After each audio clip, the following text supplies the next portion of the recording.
આનંદ સ્વામી મહારાજની જય, હરિકૃષ્ણ મહારાજની જય, લક્ષ્મી નારાયણ દેવની જય, વડતાલ ધામની જય, નીલકંઠ પ્રભુની જય. સ્વામિનારાયણ હરે, સ્વામિનારાયણ હરે.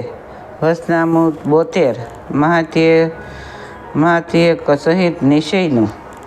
સંવંત 1876 ચૈત્રવદી એકાદશીને દિવસ સ્વામી શ્રી સહજાનંદજી મહારાજ શ્રી ગરડા મધ્યે દાદા ખાસરના દરબારમાં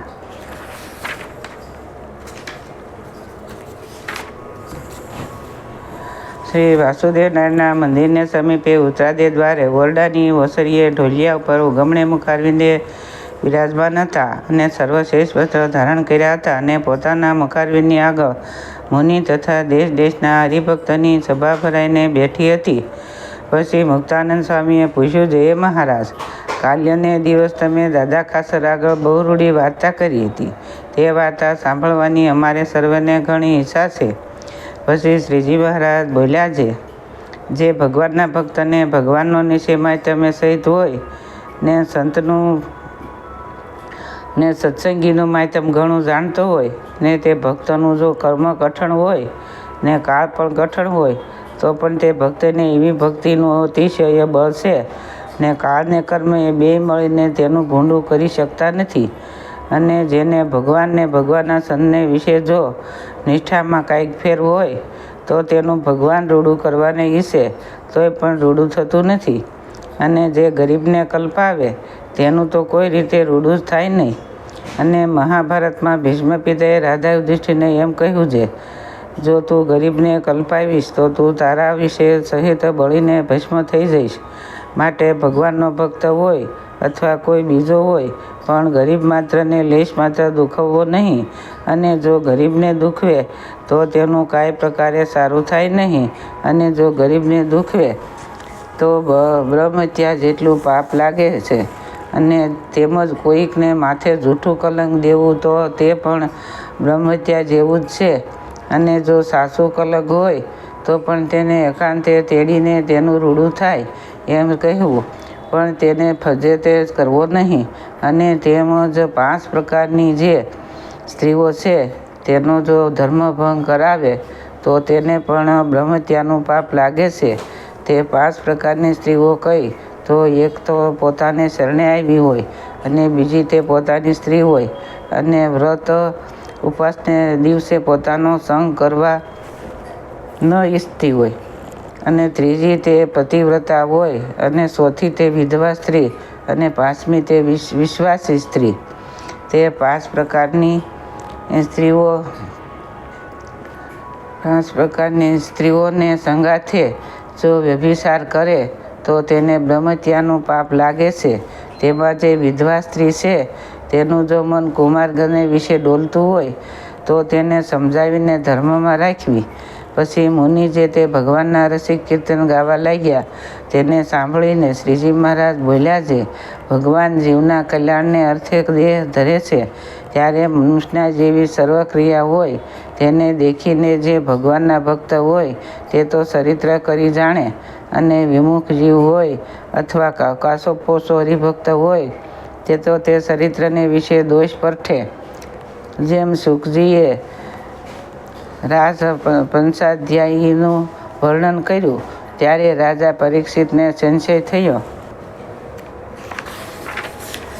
પછી એમ પૂછ્યું, જે ભગવાનનો ધર્મની મર્યાદા સ્થાપન કરવાને અર્થે પ્રગટ થયા હતા તેણે પર સ્ત્રીનો સંગ કરીને ધર્મનો ભંગ કેમ કર્યો? એવી રીતે દોષ લીધો.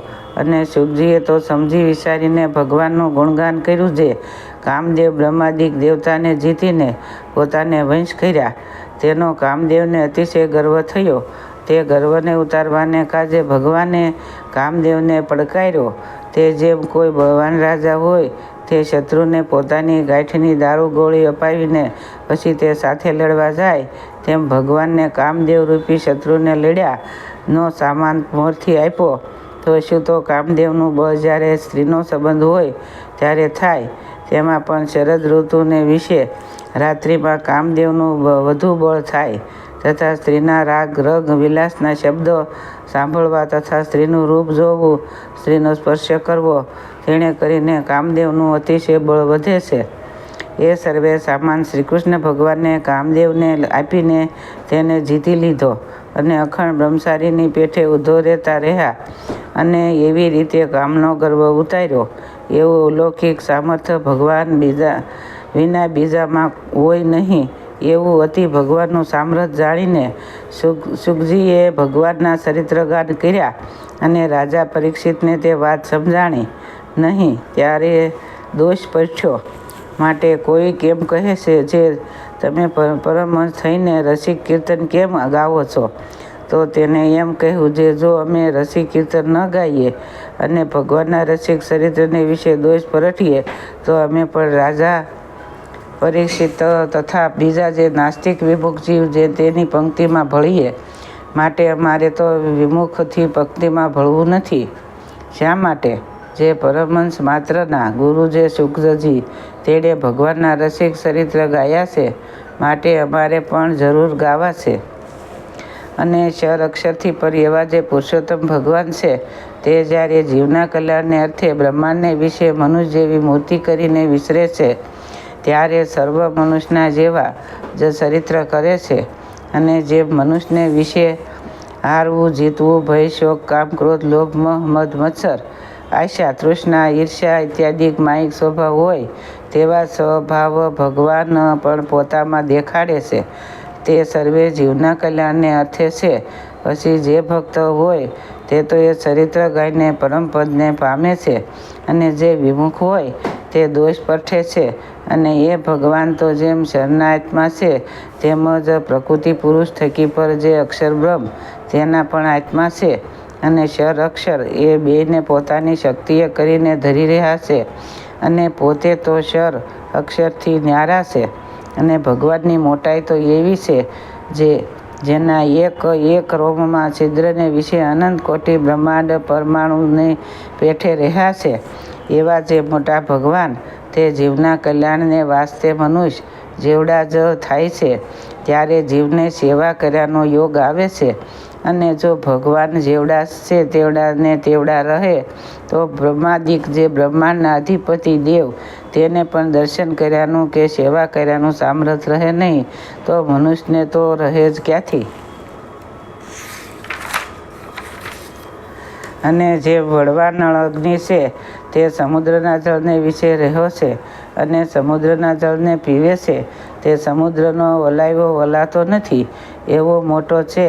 ને અગ્નિ જ્યારે આપણા ઘરમાં દીવો જોઈતો હોય ત્યારે આવીને આપણા ઘરમાં બેસે તો આપણને દીવા જેવું સુખ થાય નહીં અને બળીને સર્વ ભસ્મ થઈ જઈએ. અને તે જ અગ્નિ દીવારૂપી હોય તો અજવાળું કરે ને આનંદ થાય. અને તે દીવો છે તો તેનો તેજ અગ્નિ પણ ફૂંકીએ તથા હાથે કરીને ઓલાવીએ તો ઓલાઈ જાય એવો અસમર્થ છે. તો પણ તે થકી જ આપણને સુખ થાય, પણ વડવાનળ અગ્નિથી સુખ ન થાય. તેમ જ ભગવાન મનુષ્ય જેવા સમર્થ જણાતા હોય પણ અનેક જીવનું કલ્યાણ એ થકી જ થાય. પણ જેના એક એક રોમમાં અનંત કોટી બ્રહ્માંડ રહ્યા છે એવી મૂર્તિનું તો જીવ દર્શન કરવા પણ સમર્થ થાય નહીં. માટે એવે રૂપે કરીને કલ્યાણ ન થાય. તે માટે ભગવાન મનુષ્ય જેવી મૂર્તિ ધારીને જેવા જેવા ચરિત્ર કરે છે તે સર્વે ગાન કરવા યોગ્ય છે. પણ એમ ન સમજવું જે ભગવાન થઈને એમ શું કરતા હશે. અને ભગવાનના ચરિત્ર તો સર્વે કલ્યાણકારી જ સમજવા એ જ ભક્તનો ધર્મ છે. અને એવું સમજે તે જ ભગવાનનો પૂરો ભક્ત કહેવાય છે. પછી રોજકાના હરિભગત કાકાભાઈએ પૂછ્યું, જેને માધ્યમ વિનાનો એકલો ભગવાનનો નિશ્ચય હોય તેના શા લક્ષણ છે? અને જેને માહિતી સહિત નિશ્ચય હોય તેના શા લક્ષણ છે? પછી શ્રીજી મહારાજ બોલ્યા, જેને એકલો નિશ્ચય હોય તેને એમ ઘાટ થાય, જે ભગવાન તો મળ્યા છે પણ શું જાણીએ કલ્યાણ તો થશે જ કે નહીં. અને જેને માહિતી સહિત નિશ્ચય હોય તેને તો એમ સમજાય જે દિવસે ભગવાનનું દર્શન થયું તે દિવસથી જ કલ્યાણ તો થઈ રહ્યું છે. અને જે જીવ ભાવે કરીને મારું દર્શન કરે છે તથા મારું વચન માને તેનું પણ કલ્યાણ થઈ જાય તો મારે કલ્યાણનો શો સંશય છે? હું તો કૃતાર્થ છું, અને જે કાંઈ સાધન કરું છું તે તો ભગવાનની પ્રસન્નતાને અર્થે કરું છું. એમ સમજે તેને ભગવાનનો માધ્યમે સહિત નિશ્ચય જાણવો. પછી વળી કાકાભાઈએ પૂછ્યું, જે ઉત્તમ, મધ્યમ અને કનિષ્ઠ એ 3 પ્રકારના જે ભગવાનના ભક્ત, તેના શા લક્ષણ છે? પછી શ્રીજી મહારાજ બોલ્યા, જે ભક્ત પોતાને દેહ થકી જુદો જે આત્મા તે રૂપ માને, અને દેહના ગુણ જે જળ, દુઃખ, મિથ્યા, અપવિત્રપણું ઇત્યાદિક છે તે આત્માને વિશે માને નહીં, અને અછેદ, અભેદ, અતિનાશી ઇત્યાદિક જે આત્માના ગુણ તે દેહને વિશે માને નહીં, અને પોતાના શરીરને વિશે રહ્યો જે જીવાત્મા તેને દેખે, અને તે આત્માને વિશે રહ્યા જે પરમાત્મા તેને પણ દેખે, અને બીજાના દેહમાં જો આત્મા રહ્યો છે તેને પણ દેખે, અને એવો સમર્થ થયો છે તો પણ એ આત્મદર્શન થકી ભગવાન અને ભગવાનના સંત તેને અધિક જાણે છે, પણ પોતાને આત્મદર્શન થયું છે તેનું અભિમાન લેશ માત્ર ન હોય, એવા જેના લક્ષણ છે તે ઉત્તમ ભક્ત કહેવાય. હવે જેને ભગવાનની નિશ્ચય હોય અને આત્મનિષ્ઠા પણ હોય, તો પણ ભગવાનના ભક્ત ઉપર ઈર્ષ્યા આવે, અને જો ભગવાન એનું અપમાન કરે તો ભગવાન ઉપર પણ ઈર્ષ્યા આવે. જે મોટા થઈને વગર વાકે આમ સિદ્ધ કરતા હશે એવા લક્ષણ હોય તેને મધ્યમ ભક્ત જાણવો. અને ભગવાનનો નિશ્ચય તો હોય પણ આત્મનિષ્ઠા ન હોય, અને ભગવાનને વિશે પ્રીતિ હોય, અને જગતના વ્યવહારને વિશે પણ પ્રીતિ હોય, અને સંસારિક વ્યવહારને વિશે હર્ષ શોકને પામતો હોય તેને કનિષ્ઠ ભક્ત જાણવો. ઇતિ વચનામૃતગઢા પ્રથમનું 72 જે તે થયું. સહજાનંદ સ્વામી મહારાજની જય. હરિકૃષ્ણ મહારાજની જય. સ્વામિનારાયણ ભગવાનની જય. સૌને મારા દાદાથી જય સ્વામિનારાયણ.